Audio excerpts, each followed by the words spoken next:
Gilberto Almeida de Oliveira, ou Beto Almeida, como conhece bem os munícipes de Santa Rosa.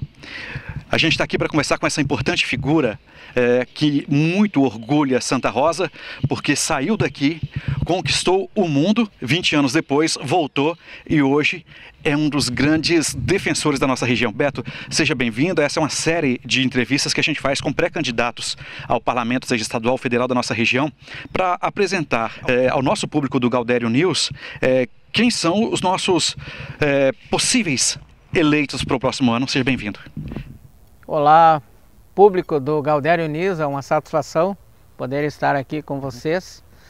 Próximo a um dos projetos também que tem a minha assinatura, que é a revitalização da árvore lunar. Nós temos em Santa Rosa uma única sequoia americana cuja semente fora germinada em gravidade zero na Lua, fora dos Estados Unidos, que está aqui em Santa Rosa, onde a gente teve então a ideia de criarmos também uma homenagem aos astronautas que levaram as sementes para lá. Mas a gente tem essa ideia e junto com ela nós temos um grande projeto, que será introduzir um polo de robótica na nossa região. E aí então a gente apresentou esse projeto para a NASA, apresentamos o projeto para o nosso ministro da Ciência e Tecnologia, ministro Marcos Pontes, que também é astronauta. Ministro, agora ele está licenciado, Isso, né? Se licenciou agora, mas é o primeiro astronauta brasileiro também. Então aí, na sequência, a gente vai estar apresentando aí esse grande projeto para transformar a nossa região num grande polo de robótica. Antes de entrarmos no assunto política, Beto, você é um artista. Você é artista plástico, é isso? Eu sou um produtor cultural, né? Artista plástico, autodidata. Eu com 14 anos a gente já desenvolvia trabalhos artísticos. Com 15 anos eu ganhei meu primeiro prêmio internacional, né? Um prêmio internacional desenvolvido por alemães.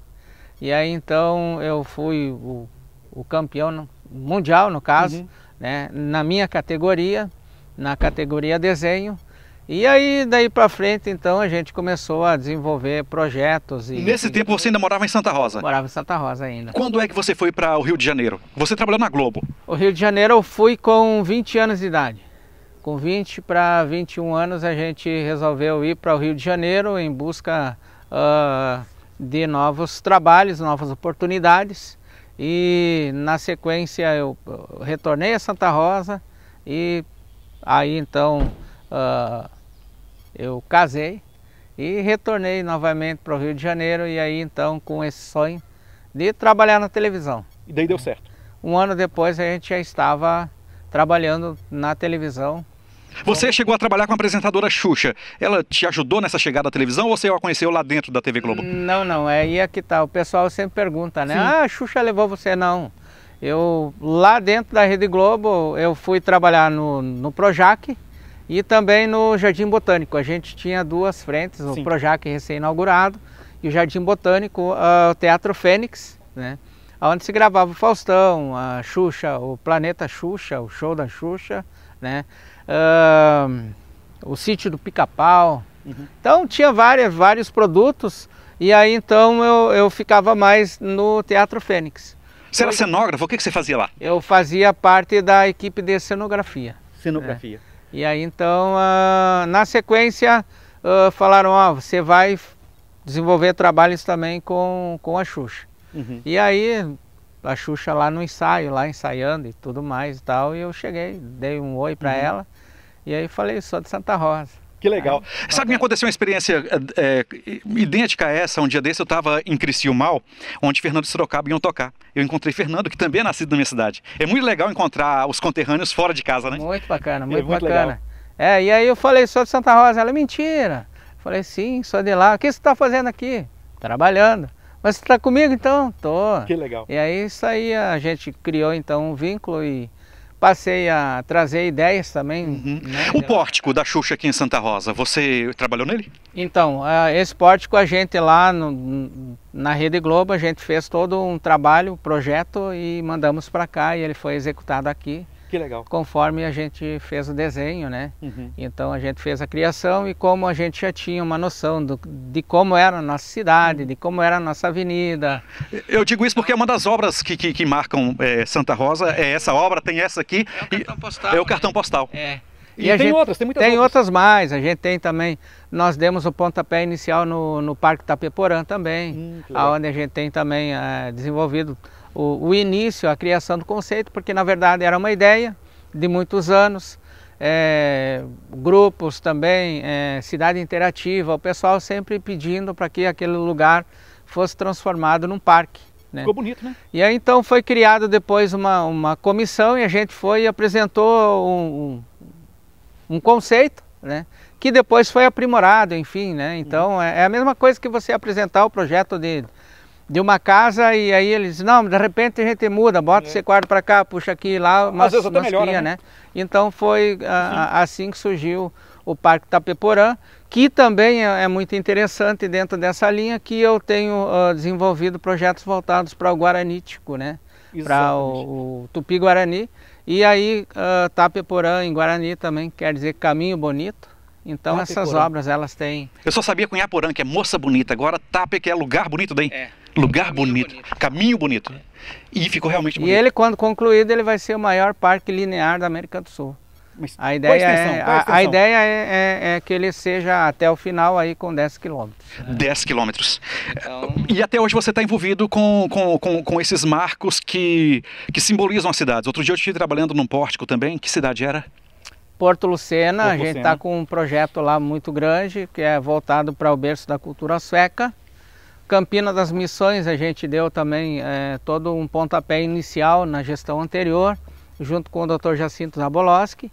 E aí então a gente propôs toda aquela ideia de transformar Campina das Missões no berço da cultura russa. Então ali tem o primeiro cemitério russo da América do Sul. E aí nessa conversa na linha Pacaçu lá tem 6 hectares lá que pertence à Igreja Ortodoxa, né?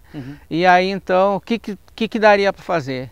Aí então numa janta ali em casa a gente teve a ideia de transformar num pomar bíblico. Mas que legal. Então agora já existe lá esse pomar bíblico, onde todas as plantas praticamente mencionadas na Bíblia Sagrada, elas estão plantadas lá no formato de desenhos. Ela tem todo um parque, né? Então se quer conhecer uma videira, uma tamareira, as que podem ser plantadas, que coincidem com o nosso clima, podem ser plantadas lá? Já tem? Tem sim. Mas então tem o cipreste, o cedro do Líbano, tem essas árvores que a Bíblia menciona. Sim. Você é religioso? Então a gente tem, eu sempre fui um cara bastante religioso, né? Sempre estudando a Bíblia Sagrada, buscando conhecimentos, né? Que é o princípio de tudo. Então a gente precisa ter acreditar, precisa ter fé. E essa fé a gente adquire com conhecimento bíblico, né? É verdade. Então a gente sempre procura mencionar Deus acima de todas as coisas, né? Tem outra obra relacionada a essa, que é uma das mais recentes suas, que é a Ponte do Mauá. Porto Lucena, nós temos... que ela tem uma temática missioneira. Sim. Ela tem a Ponte Internacional de Porto Xavier, né? A Ponte Internacional de Porto Xavier, San Xavier, ela tem o viés missioneiro. Que é um projeto seu? É um projeto, uma criação, um conceito meu, né? Foi quando eu descobri que haviam 300 milhões de dólares para serem investidos na Rota Jesuítico-Guarani. E aí eu pensei, onde poderemos aplicar esse dinheiro?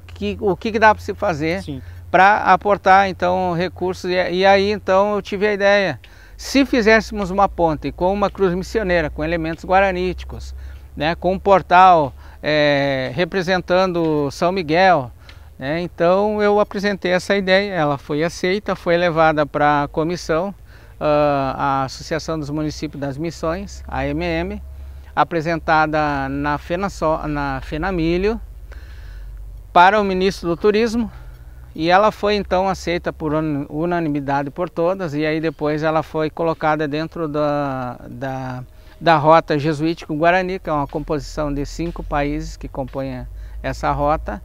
Brasil, Uruguai, Argentina, Paraguai e Bolívia, e foi aceita dentro desse grande projeto de 5 países a ponte como unanimidade para que ela pudesse então receber esses recursos para que fosse então construída.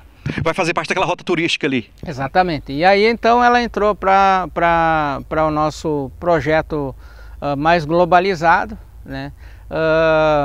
Junto ao governo federal, e aí então foi votada pela emenda de bancada, emenda impositiva, a bancada gaúcha no Congresso, votaram para que ela recebesse recurso. Ela foi o segundo projeto mais votado. O primeiro foi a BR-116 e segundo lugar a ponte, e aí então se deu todo um processo. Ela vai ser licitada em breve? Ela já está sendo licitada. A que valor mais ou menos? Já foi aberto o processo de licitação. No dia 7 de julho agora será aberta então a carta, onde será anunciado pelo DENIT a empresa que irá começar a construir a ponte. Toda a fase de projetos já foi concluída? Já foi concluída, né? Então agora a fase final, que é a empresa que se habilita, então ela fica responsável por indenizar também as pessoas daquela área, né? E fazer a construção dessa ponte. Beto, você está com quantos anos? Eu estou com 47. Bem vividos esses 47 anos, hein? Estamos aí, trabalhando bastante, né? Temos trabalhado. E Beto, você é um pouco brigão, né? Assim, que em Santa Rosa aqui a gente vê que você está metido nas causas mais polêmicas, sempre defendendo o mais humilde, o mais indefeso. O que te motiva a isso? Eu sou filho de pequenos agricultores, né? Então a gente desde criança sabe que é difícil você levar o pão de cada dia para casa. A pessoa mais humilde, ela tem essa dificuldade, né? Sim. Porque o salário é mínimo, né? O nome já diz, né? O salário mínimo. Então a gente sabe o que é trabalhar, né, de dia para comer de noite, né? Então, e aí isso mexe contigo? Isso mexe. E aí eu tive uma infância aí na Vila Agrícola também, né? Uhum. Que é uma das vilas mais pobres da cidade.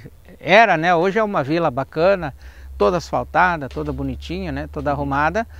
Mas na época era uma vila perigosa, uma vila digamos assim, de bandidos. Tá. O pessoal tinha medo, né? Então a gente cresceu lá, no meio daquela turma, mas nunca me envolvi com, né? A gente tem um passado limpo. Que legal. Né?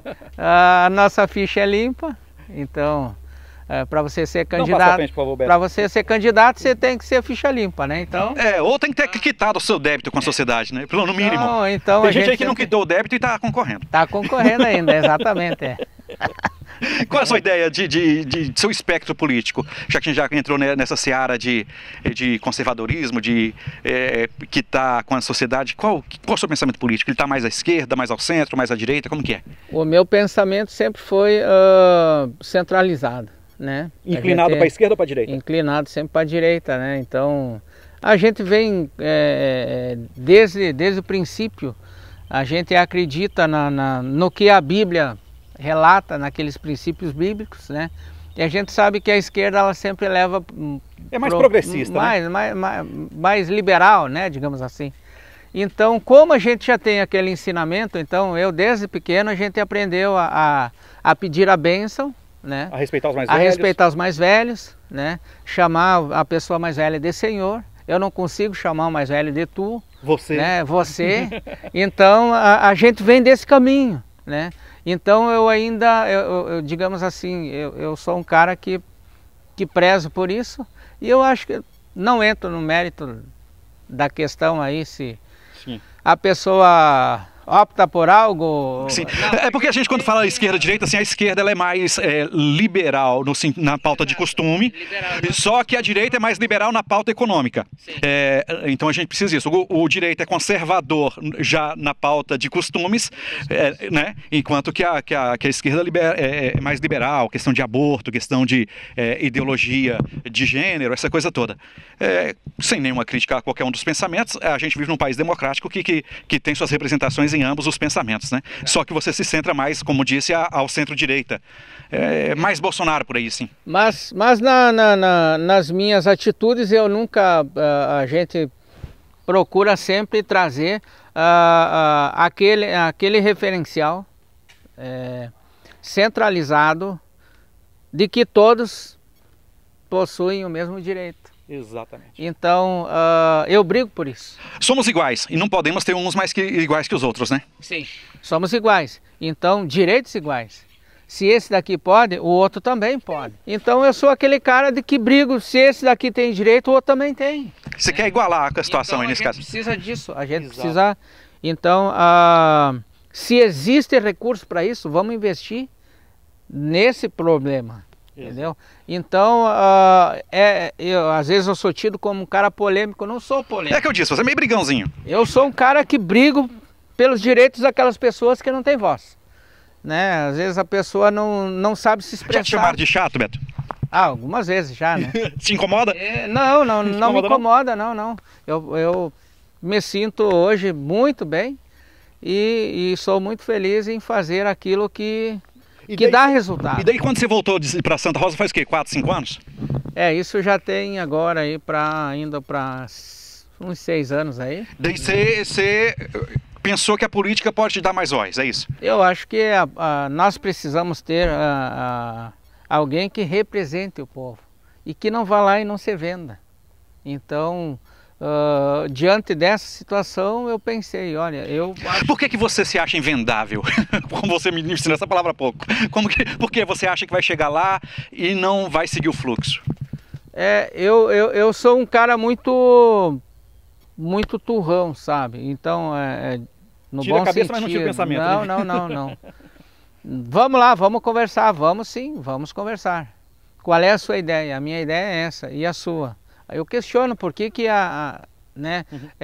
essa ideia dele não pode se adaptar a essa que é mais fácil, a melhor de se fazer, a mais prática, e eu vejo que a ideia do outro favorece só um grupinho. Não, tem que ser para todos. Então eu sou um cara assim, se eu vejo alguma coisa errada, pode ser no meu setor. Entendeu? Pode ser no meu governo. Você costuma reconhecer quando está errado? Sempre. Eu peço desculpas, eu reconheço, se eu errei, eu vou lá e digo, eu errei. Eu tive num evento político na última semana aqui em Santa Rosa, foi do Progressistas? Progressistas e PTB. Eu sou pré-candidato pelo Partido Trabalhista Brasileiro, PTB. Que está coligado com Progressistas. Está coligado com Progressistas. Qual é o número do PTB? O PTB é 14. É o 14. E aí então a gente tem essa parceria, né, com os pré-candidatos, o pré-candidato a governador, o senador Luiz Carlos Reis, e a pré-candidata a vice-governadora, a doutora Tarnise Sabino, que é do nosso partido. O comandante Nádia vem para o Senado pela sigla. Vem pelo PP, pelo Progressista. Tem o ex-presidente Hernani Polo. Hernani Polo. Legal. E o que você vai ter como propostas assim? Então, a nossa proposta hoje é procurar desenvolver projetos aonde que todas as pessoas tenham acesso de imediato à saúde. Atendimento emergencial, que a gente vê hoje que é uma situação muito crítica no nosso estado, na nossa cidade. Então, esse sistema que a gente está vendo hoje, né, não está funcionando para a nossa cidade. Quem sabe ele atendeu muito bem antes da pandemia, mas pós-pandemia, então, começou a ter essa complicação. No Brasil, a saúde de interior, cidades do interior, ou longe das metrópoles, ela é uma saúde feita em lombo de ambulância. É meio assim aqui também? Como que funciona? Aqui foi criada uma estrutura. Ela tem uma estrutura e agora ela precisa ser melhorada. Isso é como uma grande casa, é um grande prédio. Isso, com o passar do tempo, ele vai precisar de manutenção. Então você vai precisar mexer nele. E é o que se precisa hoje. Faltam médicos, faltam atendentes, as pessoas se concentram todas num lugar só hoje. Antes tínhamos médicos pediatras que atendiam nas unidades básicas de saúde, né? Nas vilas, nos bairros, e foram retirados. Então a criança adoece, não tem mais aquele médico lá, então eles mandam tudo para a UPA.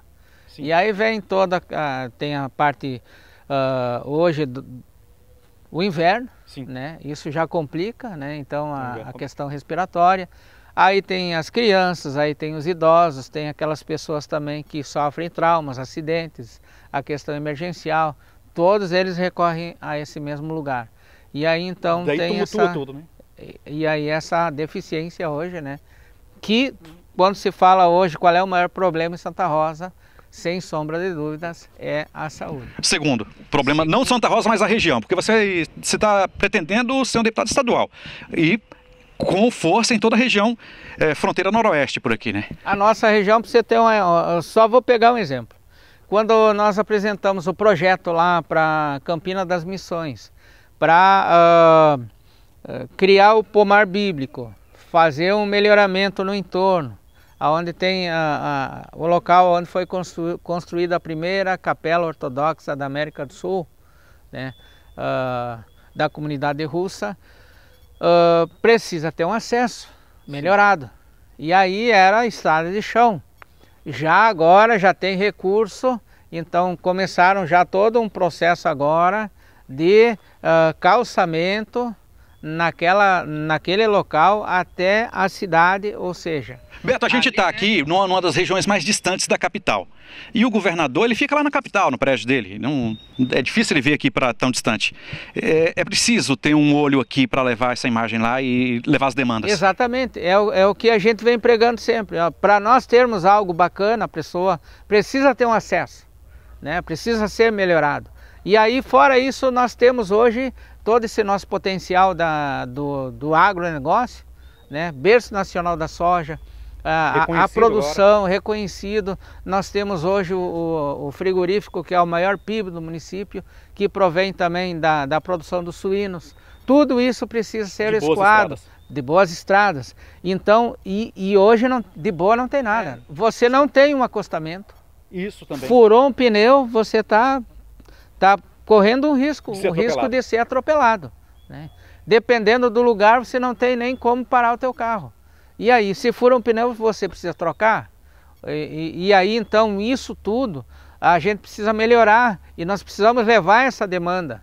E o que a gente vê hoje são pessoas que se elegem aqui, que pegam o nosso voto, vão para lá e esquecem da cidade. 4 anos depois, eles começam a retornar, como agora a gente vê. Deputados vindo, fazendo visita, andando, caminhando, mas você não vê eles depois que eles se elegem. Eles ficam lá, só vêm de 4 em 4 anos. Né? Então, nós precisamos ter representantes da nossa região e que briguem por ela. Não adianta o cara estar aqui, se elege e depois se vende. Né? Então, nós precisamos ter pessoas e é isso que a gente vem olhando, essa dificuldade toda, né? E então, por conta disso... Ô Beto, mas não é fácil ganhar não, né? Rio Grande do Sul é grande. Rio Grande do Sul é grande, sim. É um país isso aqui é do tamanho, em termos de população, tamanho de Portugal. Em territorial é 4 vezes Portugal. Ou seja, tem que correr muito chão. A nossa população. Quais são as suas chances reais, então... Beto? Como que está a legenda aí?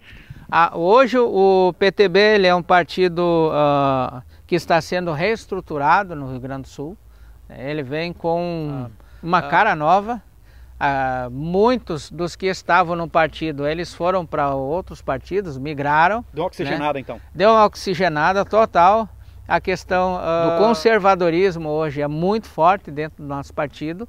Nós temos uma base muito forte dentro do meio evangélico. Realmente. E é importante que também as religiões se vejam representadas, né? Seja ela qual for.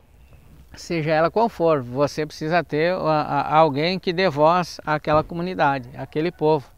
E aí então, nós não temos hoje na nossa região representante dentro desse viés, né, voltado para a questão dos cristãos, né, que defendem a liberdade religiosa, que defendem o direito ao culto, que defendem os direitos da família.